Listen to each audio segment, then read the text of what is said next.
وہ جو صبح کا ناشتہ بھی نہیں کر کے گیا، وہ رات کے 10 بجے آ رہا ہے، اسے آپ بتا رہے ہیں کہ میرے بچوں نے اور میں نے کھانا نہیں کھایا۔ اس سے پوچھا تم نے کہ تم نے پانی بھی پیا، تمہیں سکون کا سانس بھی آیا؟ جس معاشرے سے مرد آ رہا ہے نا، اس سے گھٹیا قسم کے لوگوں کی باتیں سننی پڑ رہی ہیں باہر۔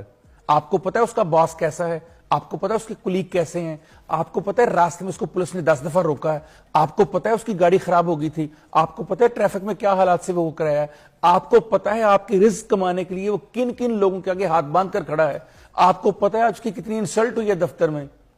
وہ گھر آیا ہے ایک مکمل گھر دیکھنے کے لیے، وہ گھر آیا ہے سکون لینے کے لیے کہ جو باہر مجھے سکون نہیں ملا میرے گھر میں ملے گا۔ اور گھر میں آتے ہی بیگم صاحبہ اس بات پہ پریشان بیٹھی ہوئی ہیں، غصے میں بیٹھی ہوئی ہیں کہ میں نے کہا تھا 8 بجے آئیے گا، آپ 10 بجے آئے ہیں، یا بچوں نے کھانا نہیں کھایا، باہر سے کھانا کھلانا ہے، یا میں نے کہا تھا کھانا لیتے آئیے گا، بھول کے کیوں آ گئے؟ آپ کو یاد نہیں تھا بھوکے بیٹھے ہوئے ہیں؟ وہ جو صبح کا ناشتہ بھی نہیں کر کے گیا، وہ رات کے 10 بجے آ رہا ہے، اسے آپ بتا رہے ہیں کہ میرے بچوں نے اور میں نے کھانا نہیں کھایا۔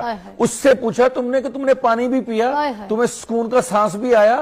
اگر گھر میں مکمل عورت، مکمل پیکج دستیاب ہو جائے، جب میں مکمل عورت کہہ رہا ہوں تو میں کہہ رہا ہوں ایسی عورت جو ماں بھی بنے اس مرد کے لیے، ایسی عورت جو دوست بھی بنے، بیوی بھی بنے، غم گسار بھی بنے۔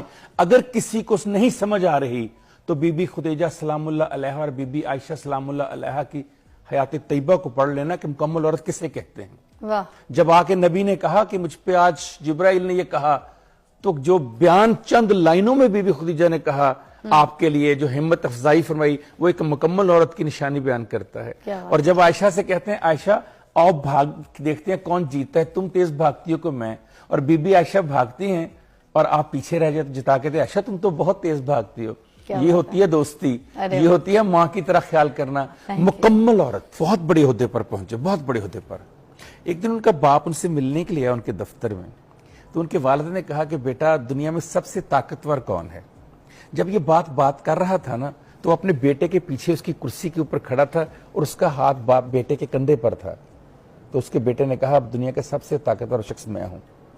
اس کے باپ کو بڑی حیرانی ہوئی، اس نے پھر کہا بیٹا دنیا کا سب سے طاقتور شخص کون ہے؟ پھر سوچو۔ اس نے کہا میں ہوں۔ تو اس کا باپ رنجیدہ سا ہو گیا، وہ چل کے دروازے تک پہنچا، جب دروازے پر پہنچا اس نے کہا ایک بار پھر پوچھ لوں۔ وہ مڑا، اس نے کہا بیٹا دنیا کا سب سے طاقتور شخص کون ہے؟ اس نے کہا بابا آپ ہیں۔ وہ حیران ہو گیا، اس نے کہا ابھی تو 2 دفعہ یہ کہہ رہا تھا کہ میں ہوں، اب یہ کہہ رہا ہے کہ تم ہو میرے باپ۔ اس نے کہا بیٹا یہ کیا فرق ہے؟ سنیے اس کا جواب ہمارے افیسر کا۔ اس نے کہا بابا جب آپ نے میرے کندھے پر ہاتھ رکھا تو میں دنیا کا سب سے طاقتور انسان بن گیا، میرے باپ کا ہاتھ میرے کندھے پر ہے۔ جب آپ نے ہاتھ ہٹایا میں کمزور ہو گیا، بابا آپ طاقتور ہو گئے سب سے۔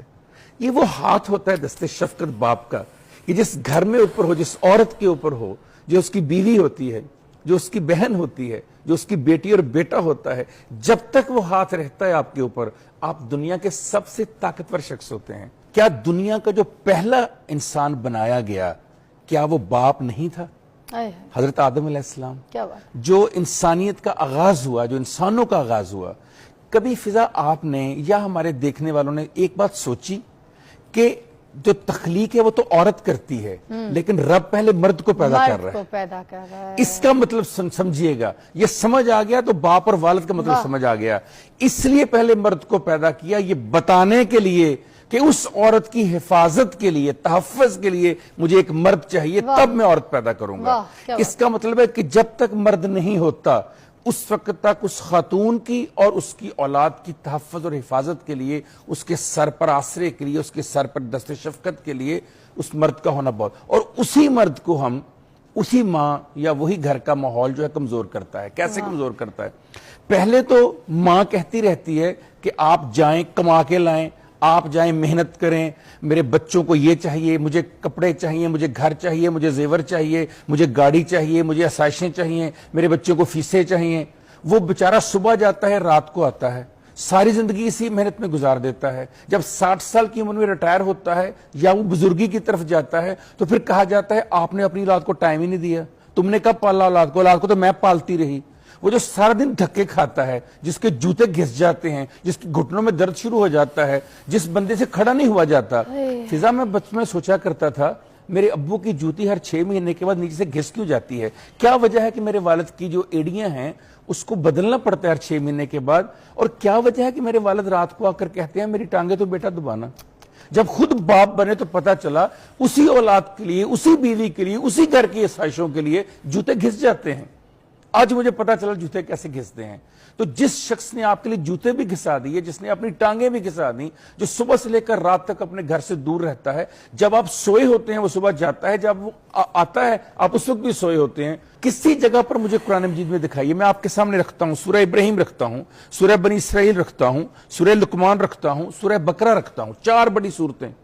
کسی جگہ دکھائیے کہ ماں کا الگ سے ذکر ہے؟